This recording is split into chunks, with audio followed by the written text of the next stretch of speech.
And now? I asked. Now? I can almost believe what that radio personality said about you, she said as she leaned back a little. How about the what? What did DJ Pony say about me? When? 2 days ago, she replied, looking surprised that I didn't know. It wasn't like I always kept my radio tuned to the station. She reached over to the terminal on her desk and started typing. A moment later, DJ Pony's voice crackled to life. You know, I'd go to jail for listening to this back in Thunderhead, she said as she sat back. I'd like to take a moment to talk about a word I hear thrown around a lot. Hero. I know. I can hear you from here. But DJ, you use that all the time. I know, my little ponies, but let me just tell you exactly what I mean when I use that word. In post-apocalyptia, every pony struggles to stay alive and to protect whatever they can. Sometimes, it's a pony. It's all a pony can do to get by for themselves, let alone their children. And it's even tougher if they can survive while persevering their sanity and decency. Not every pony can. But every once in a while, a pony comes along, willing and able to give something of their own to help preserve the life of some pony who can't make it. Sometimes it's nothing more than a bottle of purified water to a thirsty soul. Sometimes it's a kind word to some pony who's been living hard and rough for too long. And sometimes, just sometimes, it's a pony willing to take a bullet so some pony else doesn't have to. Who deals bloody vengeance to any pony who thinks that other ponies are fair game. Who's willing to give their life just because they can.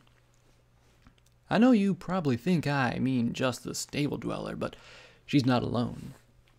There's her friends as well, fighting the good fight beside her. There's ponies from Trottingham to Stalingrad, willing to give up, or to give their own pain and suffering, to make life a little better. And there's some ponies called to sacrifice things that you or I would never imagine. Some of you may recall a few days back about an army of psychopathic raiders rampaging all over the northwest corner of Hoofington. I know most of you get the jitters just thinking about them. But when we're talking Hoofington raiders, they won't kill you. They'll eat you, and worse. That's right. 100 or more bloodthirsty, pony-eating psychos spread out with nothing to stop them. Nothing, that is, but the security mare. She went right to the heart of their territory and stopped them cold. Now I know what you might be saying. Give me a few crates of ammo and some guns and I'd do the same. But what you folks don't realize, what I didn't realize, was that those raiders weren't just a bunch of psychopaths. They were a stable full of hundreds of ponies, all looking to treat the wasteland as their personal buffet. And not only that, children. You see that stable? That was security's home.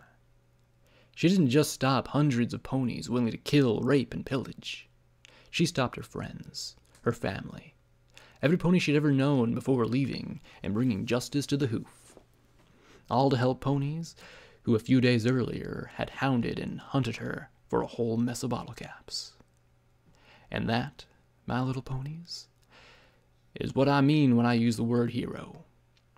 If there are ponies able to do that, then what excuse do any of us have to not give a bottle of water if we can spare it, or a kindly word if we can share one? Food for thought, children. And this is DJ Pony, bringing you the truth, no matter how bad it hurts. I stood there for a moment, stunned as Wind Whisper just watched me. That wasn't the truth. She'd left out that they weren't raiders yet, that I tried to kill myself along with them. How the hell, Homage, how can you call it the truth? It's true, Scotch Tape said quietly, and I jerked, looking at her with my heart pounding in my chest and feeling my breath catch in my throat. They all went crazy, killing and eating and worse. She had to stop them. No, that's not how it happened. I murdered them. I killed foals. And I doubt who the Enclave could have stopped them. They were set to sweep all across Hoofington, P21 said quietly as I bowed my head, shaking and making the braces clatter. I clenched my eyes shut. I wasn't a hero. I was just a stupid mare, too dumb to die, too stubborn to kill myself, and stupid enough to throw myself in harm's way over and over again. I see, Wind Whisper said softly, in a less cynical voice. Well then, in light of that, what can the Enclave do for you, security? Think of glory. Remember the plan. Pull yourself together and do it right for a change.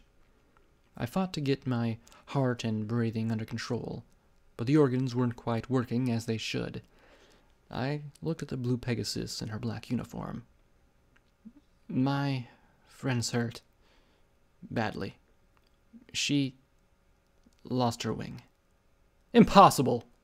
Wind Whisper blurted, looking disturbed, her own wings fluttering a little behind her as she scowled at me in disbelief.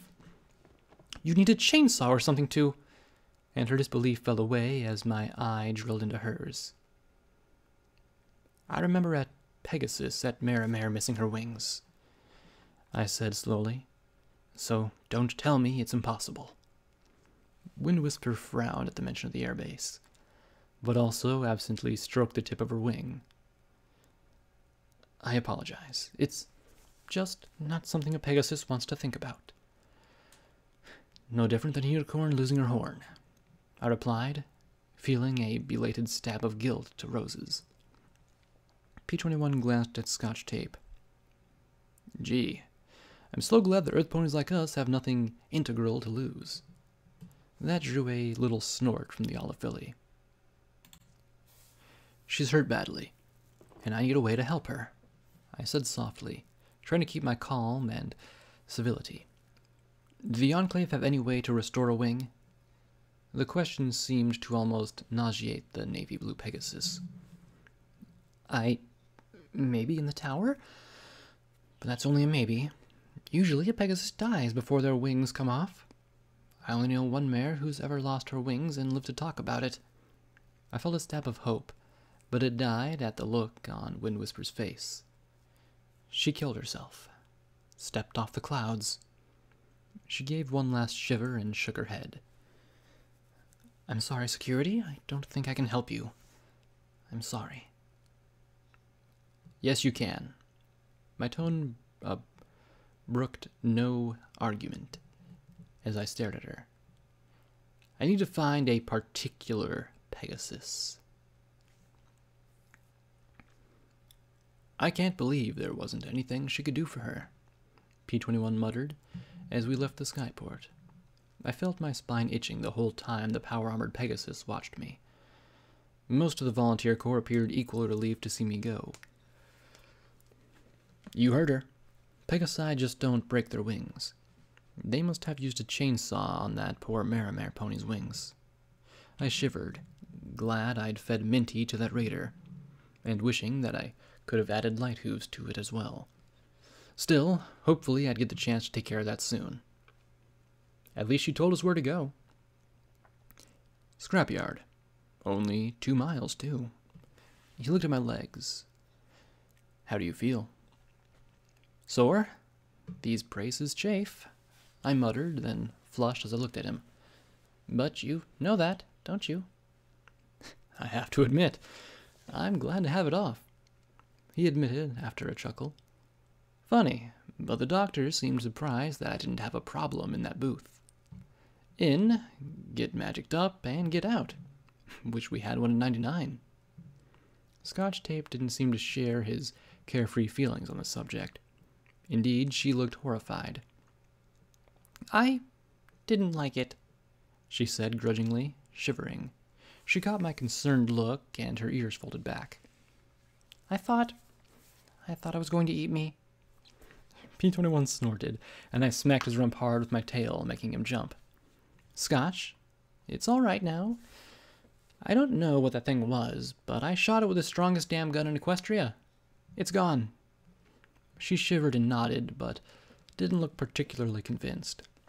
I suppose it was hard to believe that monsters didn't exist when you were nearly eaten by one. Walking due south through the Enclave's fog bank, I was glad to be headed uphill and into drier land. Still couldn't see further away than 20 or 30 feet, but I suspected we were entering some sort of industrial district.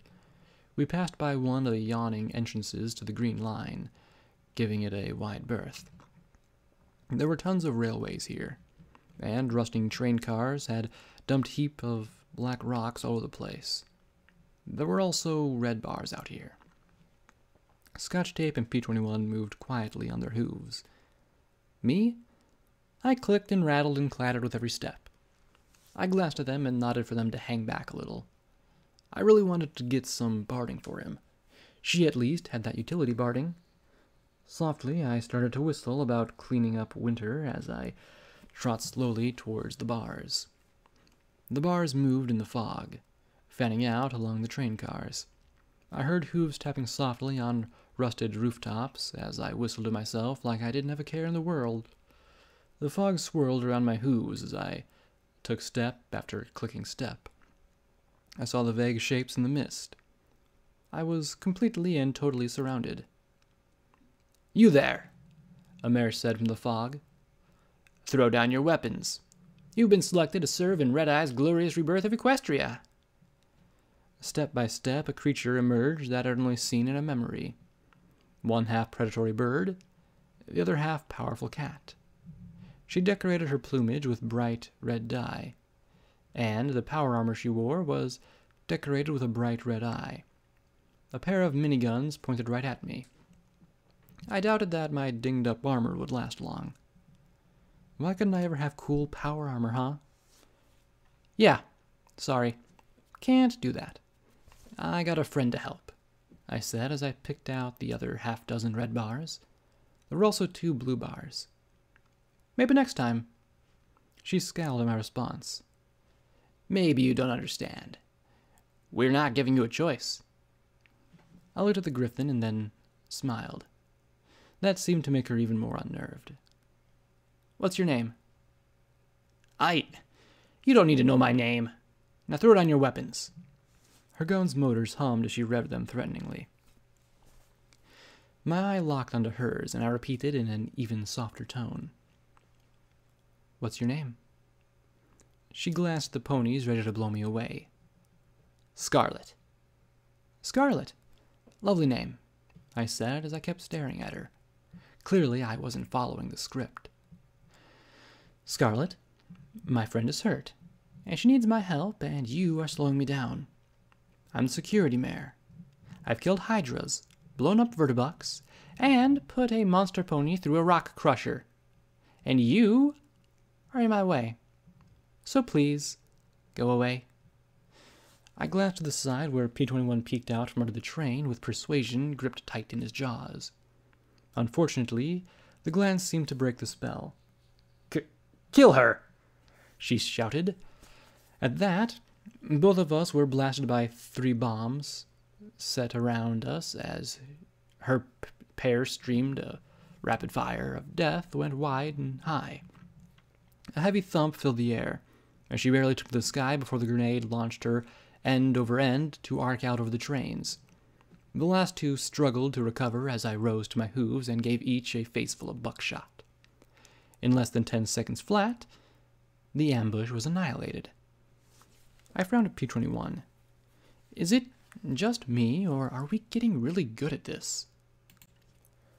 "Well, it's not like it's hard with all of them staring at you," he said as he dug through his bags for another brick of gray explosive.